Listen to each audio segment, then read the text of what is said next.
They found her in the spring thaw, half buried where the frost still clung to the earth, her body pale as candle wax. The child she carried still inside her. The coroner said she'd been dead for months, maybe longer, the kind of long where bone begins to whisper its own story. Her hair had turned the color of the soil.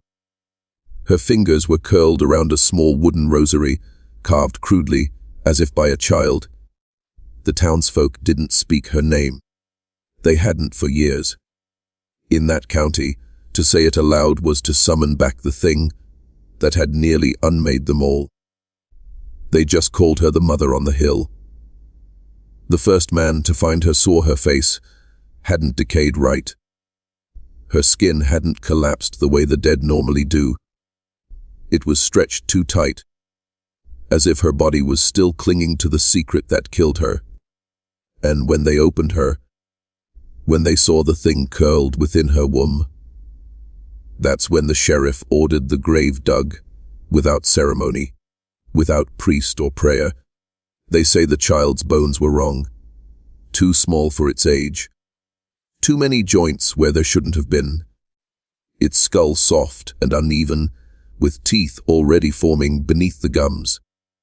The doctor refused to sign the birth certificate, or the death one. He left town 2 days later and never came back.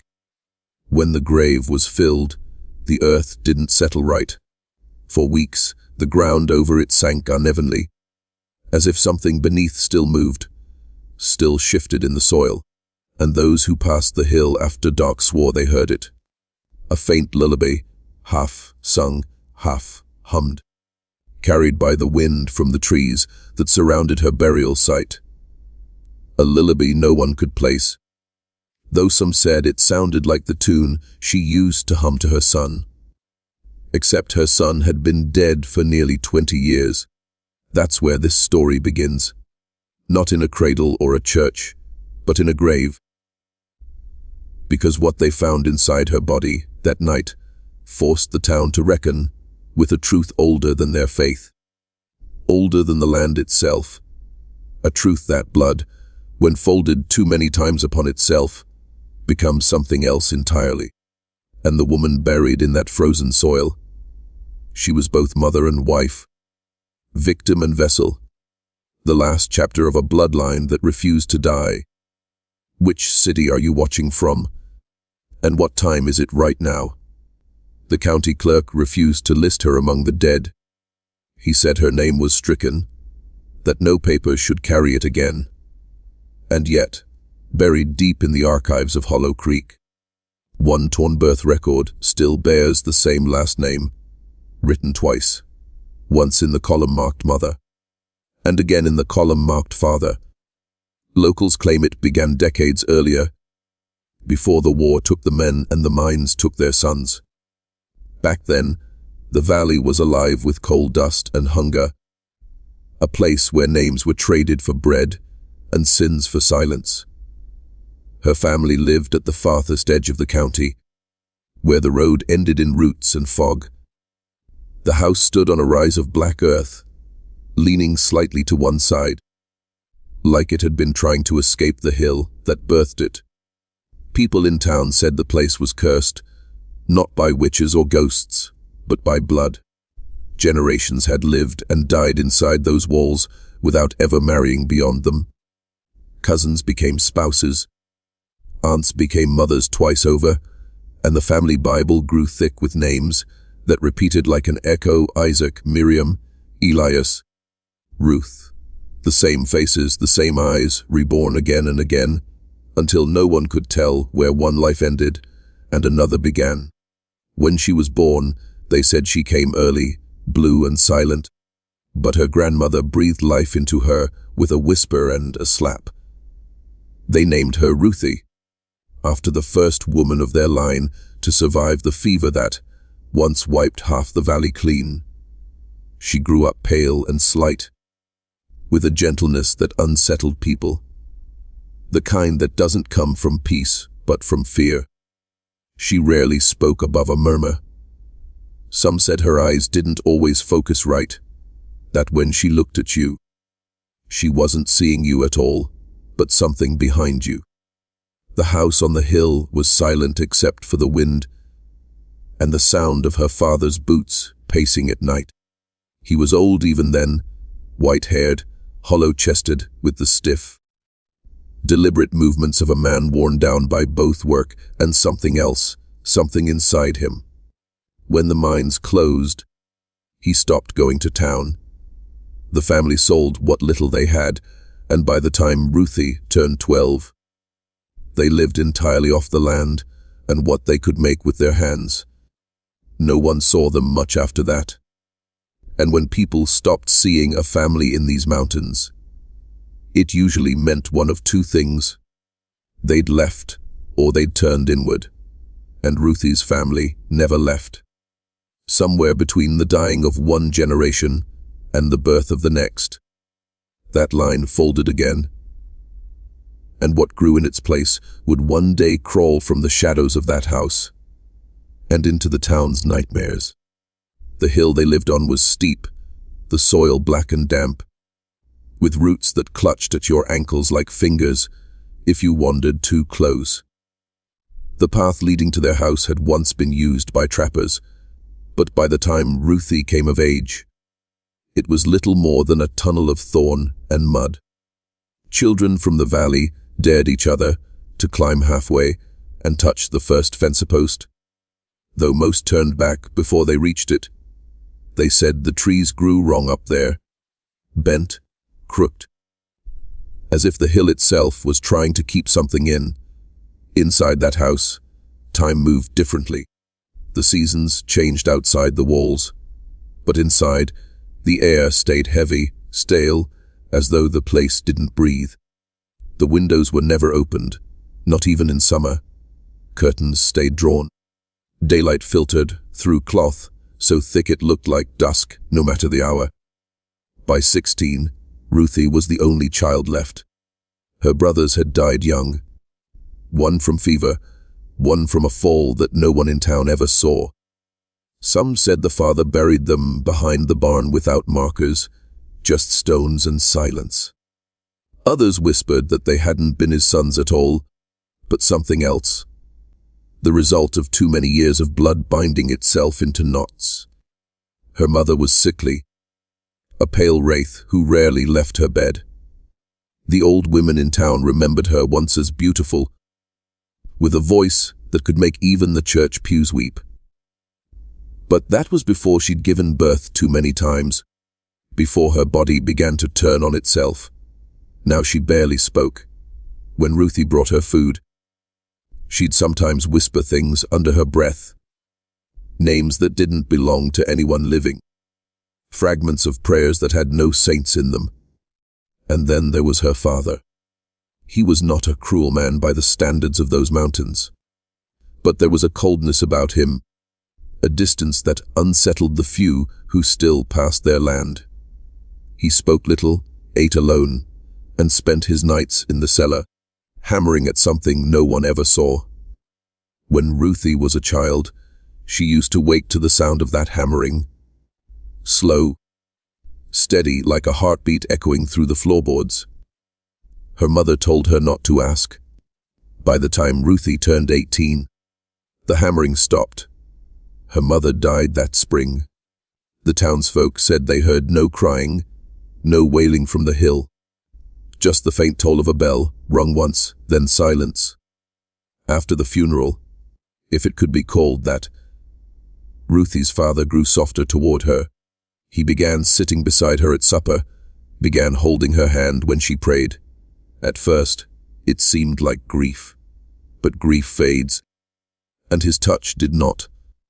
When the winter came, the neighbors saw only one figure walking the ridge road, one shadow in the window, and by the thaw, Ruthie's belly had begun to swell. She said it was a miracle. He said it was God's will, but the town whispered something else. When the preacher came up the ridge that spring, the mud reached his knees. He carried a small Bible and a large affair.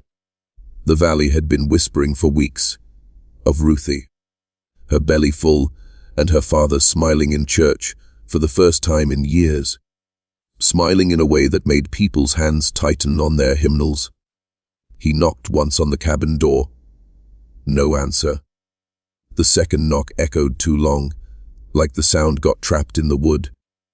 When Ruthie finally appeared, she looked older.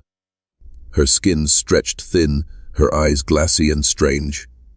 Her hands shook as she held the doorframe, but she didn't invite him in. Behind her, the smell was wrong. Sweet rot, kerosene. Something that didn't belong to life or death. The preacher asked the question everyone else was too afraid to speak. "Who's the father, Ruthie?"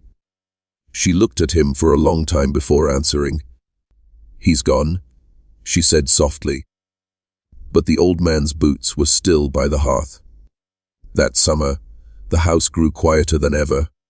Smoke rose from the chimney less and less, and then, one July night, a scream carried down the hill, high, brittle, and too long to be human. Those who heard it claimed it didn't stop so much as fade, like something being pulled underwater. No one went up. By morning, the wind had shifted, and the ridge was silent again. 3 days later, a boy from town, barefoot, wild-haired, wandered to the foot of the hill, saying he'd seen lights moving inside the house. Not firelight, not lamplight. Something colder. When the sheriff rode up to see, he found the door unlocked and the inside bare. The bed stripped.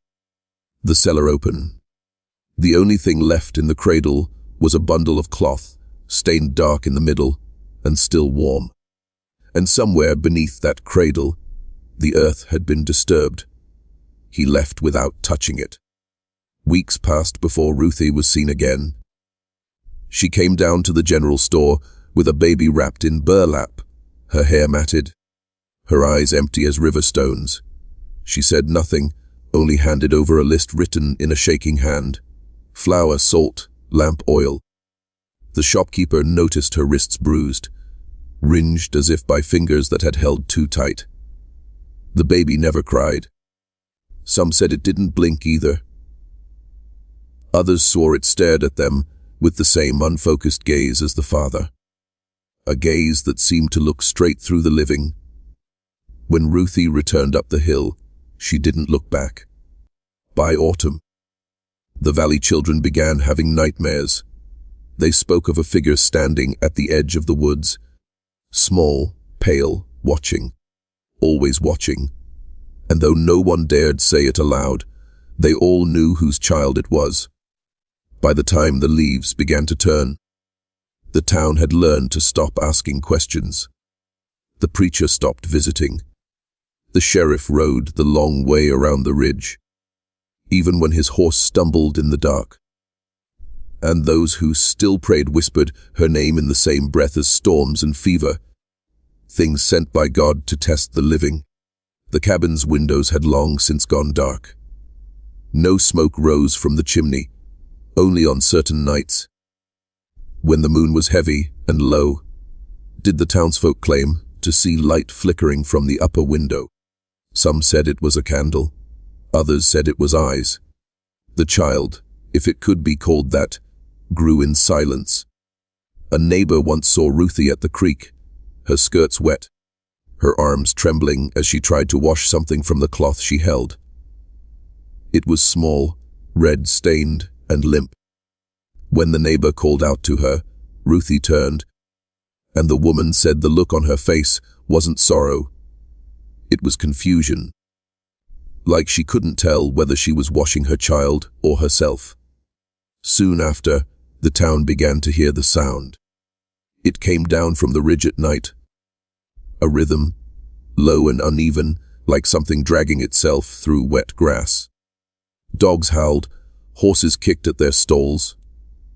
Men who'd fought in the war said it reminded them of breathing. Not human breathing. Something slower, heavier, like lungs that had learned to work without air. One night, during a storm that shook the mountains, Ruthie appeared at the church door, barefoot and soaked. Her eyes were wide, her arms empty. She said the baby had stopped moving, that it wouldn't eat or sleep, that it just stared. The preacher took her inside, offered her warmth, a blanket. But when he asked where the father was, she only said, "He's still down there." He never left. They sent 2 men up the hill the next morning. Both brothers, both carrying lanterns and shotguns. Only one came back before dawn. His hair had turned white. He said the house was wrong inside. That the air moved even when the windows were shut. That the cellar door had been nailed from the inside. And in the dark, he heard it.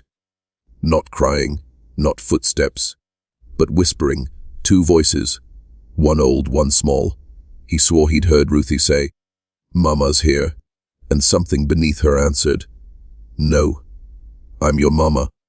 After that night, the townspeople sealed the road with stones. They told their children the ridge was unsafe, that the soil was poisoned. But deep down, they knew it wasn't the ground they feared. It was the family that refused to die. By the winter of that year, snow came early thick. Heavy drifts swallowed the ridge until it looked less like a hill and more like a mound built to hide something. The town below slept uneasy, for though no one had climbed the path in months, the sounds never stopped. On certain nights, when the wind turned down valley, you could still hear the boards of that cabin groan. Not from cold, but from movement. Something was still inside. The preacher, plagued by guilt and drink, returned once more. He said he couldn't leave their souls unburied. He brought a lantern, a spade, and a flask of whiskey that emptied halfway up the slope. He reached the porch just before dusk. The door stood open. Snow had drifted through the threshold, forming a white sheet across the floor. Beneath it, footprints, small, bare, and leading downward, toward the cellar. He called out Ruthie's name. Only his own breath answered. The cellar door was broken now, its hinges black with rot. The smell that rose from below was not decay. It was older, wetter, like the breath of a cave that had forgotten the sun. He lowered the lantern. Its flame flickered against walls lined with earth and something else, bones.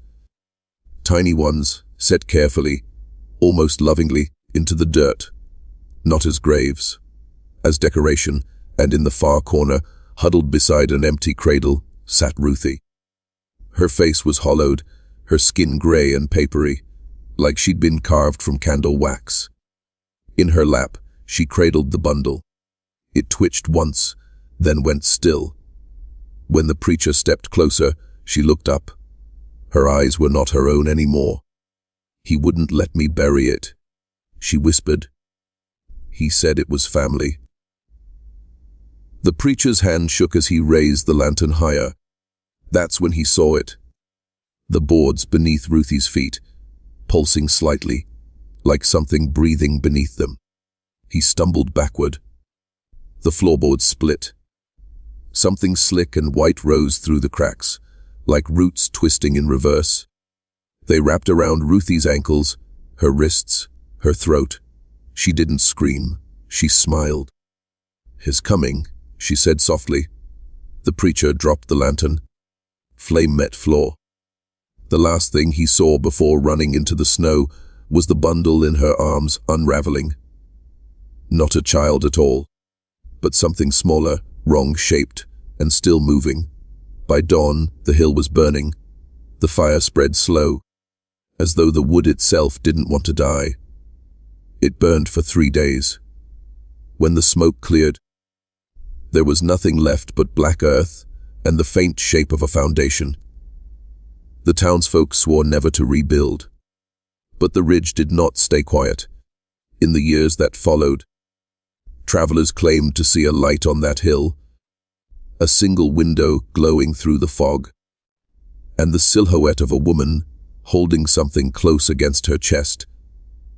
And if you listened long enough, you could hear it too, a heartbeat, slow, wet, still learning to breathe. For nearly half a century, the ridge was left alone. The map makers stopped drawing it. The county stopped naming it, and the few who remembered it spoke of it only in winter, when the wind came howling down the valley like something searching for its kin. But memory, like blood, does not rest. It seeps. It stains. It remembers its way home. In 1931, a mining company purchased the land that held the old hill. They came with drills and dynamite, men from faraway towns, who didn't believe in curses, only in coal and wages. On the first day of excavation, the foreman noted the strange quality of the soil. Black, rich, too soft for stone country. He joked that it looked almost fed. By the third day, the jokes had stopped. Their drills kept striking something beneath the surface. Not rock, not root. The sound was hollow, like wood, like a floor. They uncovered it slowly, beams charred but intact, remnants of a house that should have been ash. And underneath, an opening, a cellar, perfectly preserved, as if the fire had burned around it. The first man who went down didn't come back up. The second returned screaming, his eyes gone white, his hair dusted with soot that wouldn't wash away. He said there were still voices down there, whispering in the dark. Not in words, but in rhythm, the same steady, patient thump of a heartbeat that refused to stop. They sealed the mine the next morning. The company called it an accident. The locals knew better. They began to dream again.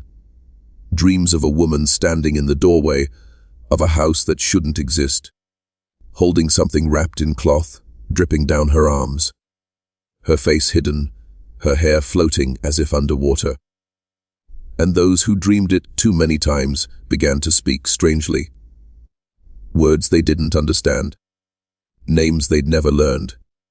Some even started walking the ridge road in their sleep, barefoot, whispering, "Mama's here." Today, the hill is gone from all records. Satellite images blur when they pass over it. Compass needles spin.